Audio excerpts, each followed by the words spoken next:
Hello ladies and gentlemen, I am Exogen and you are watching Level Up on the Spawn Box, and this is a Battlefield 3 Back to Karkand weapon unlock video, and today we are focusing on the FAMAS G2. In real life, the FAMAS G2 was developed in 1994 to bring the rifle more in compliance with the NATO standards by having tighter rifling and accepting standard NATO magazines, but also included several other upgrades taken from the G1 model, such as an enlarged trigger guard and improved handguards made of fiberglass rather than the plastic ones found on the F1. The French Navy purchased the FAMAS G2 in 1995 and began distributing it to the Fusiliers and Commando Marines. However, the French Army did hold off on any large-scale purchases, meaning the older FAMAS F1 is still the main rifle used by the French military. Also, in real life, the G2 fires between 1000 and 1100 RPM, where in Battlefield 3 it is only 900 RPM.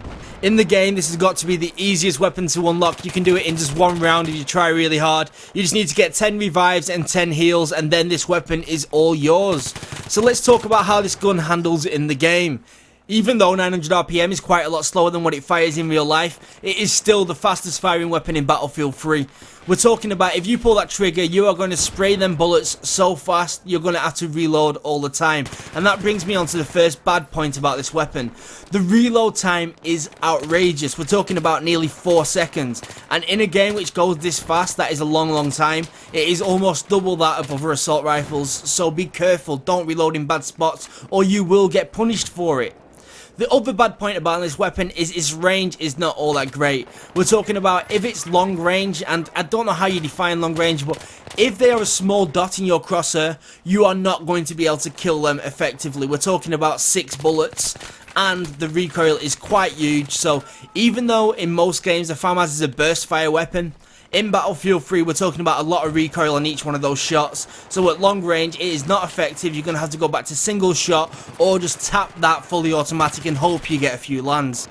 Okay, so when it comes to the setup of this weapon, I really recommend you get rid of the iron sights as soon as possible. They are atrocious, possibly the worst iron sights in the whole game. In fact, no, forget possibly, they are the worst sights in the whole game. You want to get the red dot sight or the holograph sight as soon as possible, stick them on, make the most of them, and you will get some really good kills. Because of the high recoil, any of the long distance sights really do not work out too well.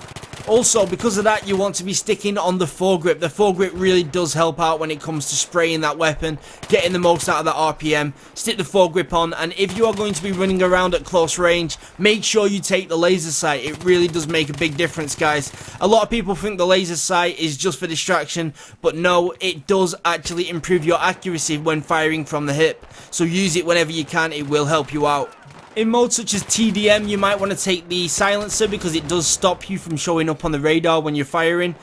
But you don't really want to be taking the heavy barrel anytime soon because it does increase the recoil. And this weapon already has a lot of recoil, so that would kind of be a bit foolish. Sure, if you wanted to like have a bit of security with long range, then it might be worth it. But personally, I normally love the heavy barrel, but not on this weapon. It would be a bit of a mistake. Trust me, guys. Give it a try yourself. You will see what I mean. Finally, if I had to select a weapon this was most like from the original Battlefield 3 weapons, it would have to be the F2000.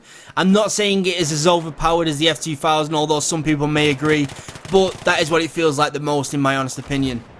Anyway guys, that is going to be the end of this video. Please do remember to rate, comment and subscribe. We will have the rest of these videos out as soon as possible. It's a little bit busy obviously with Christmas coming up, but I'd give it another few days and hopefully the next video will be up, and a few days after that the next one, and so on and so on and so on.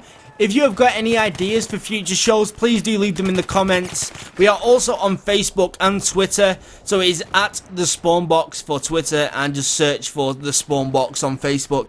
Please do add us, guys. We're going to be doing an awful lot of competitions and other content through them portals.